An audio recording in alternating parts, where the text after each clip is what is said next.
नमस्कार साथियों, मैं हूं आपकी अपनी प्राची अधिकारी। आज जिस विषय पे मैं बात करने वाली हूं ये है केरला से जुड़ा हुआ मुद्दा।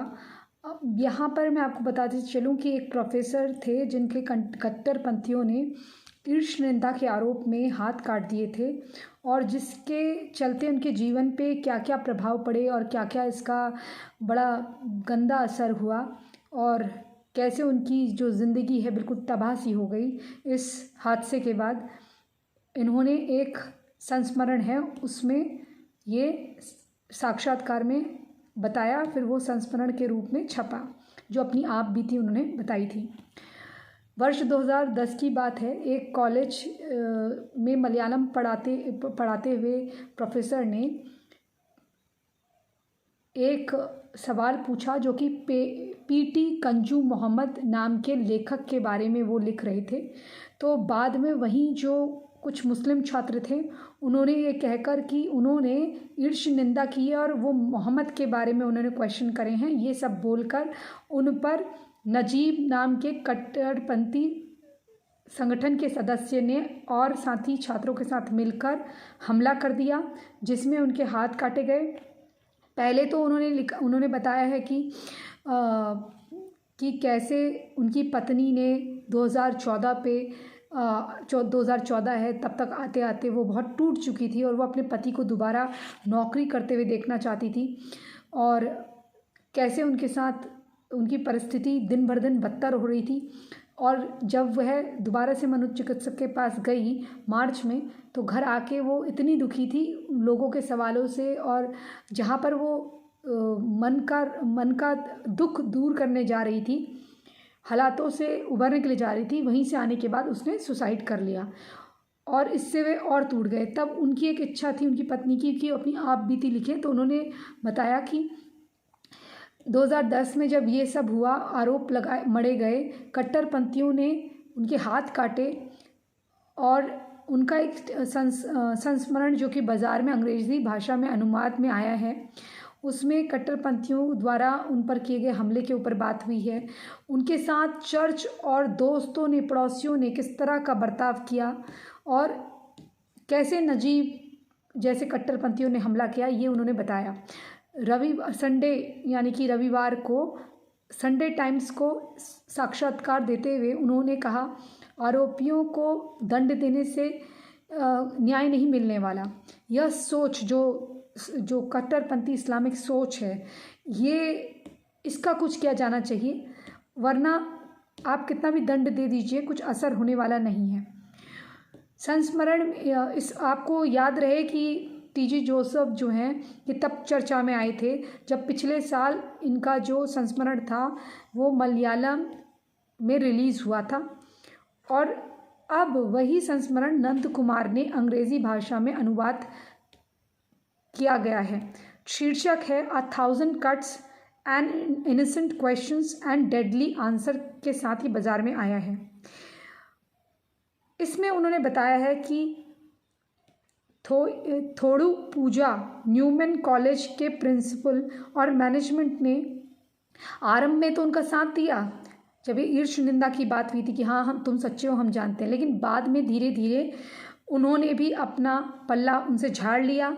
उनको पहले सस्पेंड किया गया, बाद में यह जानते हुए कि भी वो निर्दोष हैं उन्हें नौकरी से निकाल दिया गया। वहाँ के जो स्थानीय चर्च हैं, चर्च ने परिवार को बहिष्कृत कर दिया और कोठा मंगलम, याद है कोठा मंगलम की एक लड़की थी MBBS की छात्रा जिसको एक लड़के ने, मुस्लिम लड़के ने मार दिया था। घर से 30 किलोमीटर दूर उसका घर था, आपको याद नहीं होगा, मुझे याद है, पिछली बार मैंने घटना आपको बताई थी।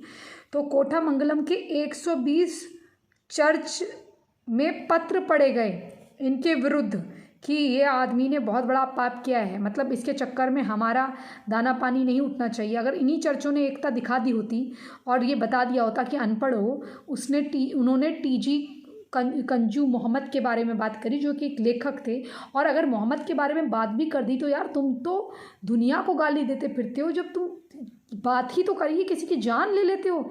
अरे जिस अल्लाह को सज़ा देनी है अल्लाह देगा ना, अगर है अल्लाह तो दुनिया में वो सज़ा देगा, अगर वाकई में तुम्हारा अल्लाह है तो अल्लाह सज़ा देगा। मोहम्मद में इतना दम है तो मोहम्मद सज़ा देंगे, तुम कौन मोहम्मद के नाम से सज़ा देने वाले कौन होते हो? ये सब गलती है, अभी मैं उस पर बात करूँगी। उसके बाद चर्चों ने भी उनको बहिष्कार कर दिया, दोस्तों ने मिलना बात करना बंद कर दिया कि भैया इससे बात करेंगे तो चर्च हमारे साथ भी हमसे भी नाराज़ हो जाएंगे, हमें दंड मिलेगा, ये सब उन्होंने कहा।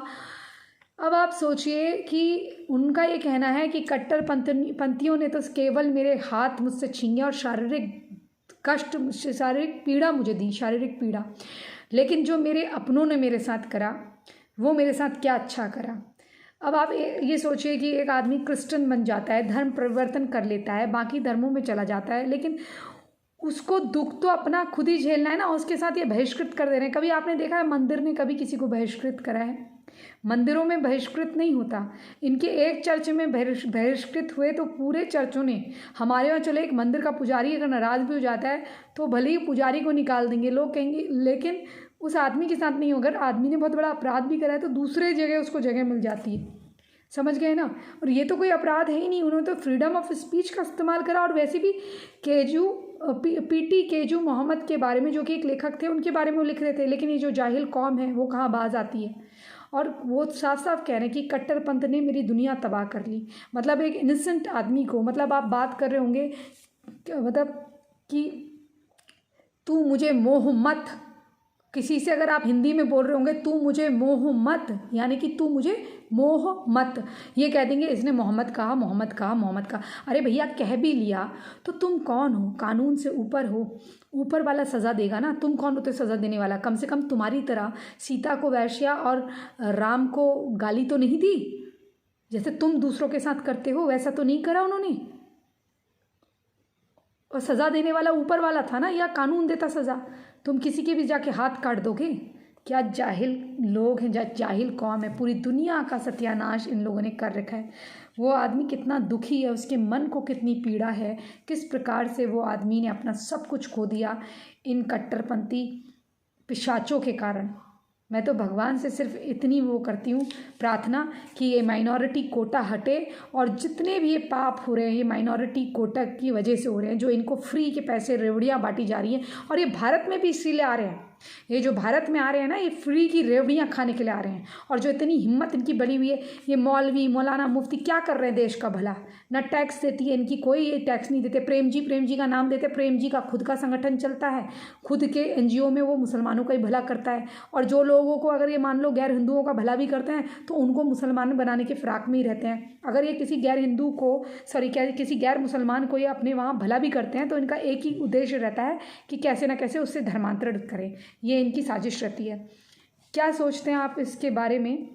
और ये कहानी जान के आपको कैसा लगा ये ज़रूर बताइएगा।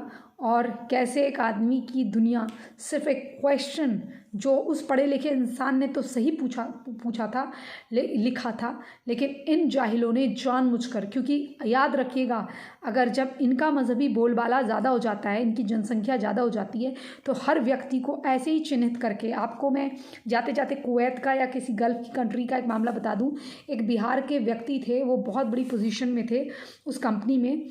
उनको गल्फ़ का 2 आदमी और एक पाकिस्तान का आदमी और एक हैदराबाद का आदमी कैमरे पे बुलाता है। कैमरा क्योंकि लगा हुआ है, अब कैमरे में आवाज़ तो जाती नहीं, उनकी प्री प्लानिंग थी। बुलाता है, बात करते हैं, फिर बहस करके उनसे लड़ाई झगड़ा करने लग जाते हैं। वो फिर भी हाथ जोड़ के चले जाते हैं। उसके बाद थोड़ी देर के बाद पता चलता है कि उनको पुलिस पकड़ने आ गई है। पांडे थे क्या थे, पुलिस पकड़ने आ गई है। पता चलता है कि भाई तुमने तो ईर्ष्य निंदा करी है, कैमरे में आया है, कैमरे में क्या सुनाई दिया? नहीं, उसने आदमी ने कुछ नहीं कहा होता। प्रोजेक्ट को लेकर बात हो रही होती है। ये लोग सोचते हैं कि इसका प्रमोशन होने वाला है और इसे कैसे रोका जाए, तो ये हिंदू आदमी है, ये बहुत बनता है, इसको जॉब में टारगेट करो। इन्होंने ऐसा करके बहुत लोगों को टारगेट करा। मतलब ये तो भारत के को गाली दें चलेगा, लेकिन फेसबुक में अगर कोई आदमी जय हिंद या वंदे मातरम या BJP का सपोर्ट कर दे, या फिर वो कहे कि भारत में ये जो दंगे हुए हैं मुसलमानों ने अच्छा नहीं करा, तो भाई मुसलमानों ने दंगे करे तो किसको कहते?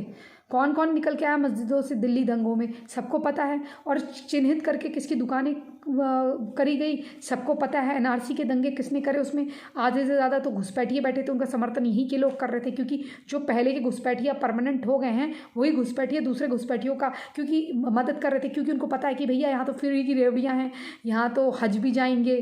जो डब्बा लेके हगने मूतने वाले लोग हैं, इनको हाई स्टैंडर्ड खाना मिल जा रहा है, क्योंकि जिनको रोटियां नहीं मिलती थी, जिनको चावल नहीं मिलते थे, वो भारत आके भरपेट फ्री का चावल खा रहे हैं, हिंदुओं के हिस्से का मार के खा रहे हैं। दूसरे जो हिंदुस्तानी भारतीय हैं, जिनका राष्ट्र है ये, उनको मूलभूत लोगों को मार के ये लोग खा रहे हैं, उनकी लड़कियों का सत्यानाश करके, उनके जीवन का सत्यानाश करके मार रहे हैं, उनकी प्रॉपर्टी पे, उनकी चीज़ों पे कब्जा करके, अवैध निर्माण करके, ये इस तरह की हरकतें करके, इस तरह के कार्य कर रहे हैं। तो उनको तो पता है, अगर जिस दिन ये सब बंद हो गया, जिस दिन ये माइनॉरिटी कोटा और इस तरह की चीज़ें बंद हो गई ना, और धर्मांतरण करके नामों को सेम रखना, ताकि मुसलमान बनने के बाद भी हिंदू नाम रखो, वाल्मीकि हिंदू वाला, और या क्रिश्चियन बन के वाल्मीकि हिंदू वाला नाम रख के ही काम करो, और जीसस करो, और मोहम्मद करो, अल्लाह अकबर करो, लेकिन कॉपी किताब जो पर्चे हैं उनमें नाम हिंदू लिखो, ताकि जो फ्री की रेवड़ी है इनको आरक्षण मिलता रहे। तो जिस दिन ये सब चीज़ें बंद हो गई ना, उस दिन आप देखना, उस दिन ये सब ठीक हो जाएंगे। और इस देश में इनके मज़े तब तक हैं जब तक हिंदू है, क्योंकि हिंदू जो है बहुसंख्यक 60% से ऊपर टैक्स देता है। ठीक है, जो हिंदू है वो टैक्स देता है, जो 60% से ऊपर टैक्स जाता है, जो टैक्स की बात हो रही है टोटल पॉपुलेशन की नहीं, जो टैक्स जाता है वो हिंदू देते हैं। इनके वहाँ 2% 3% लोग टैक्स देते हैं, बाकी तो जजिया दे देते हैं।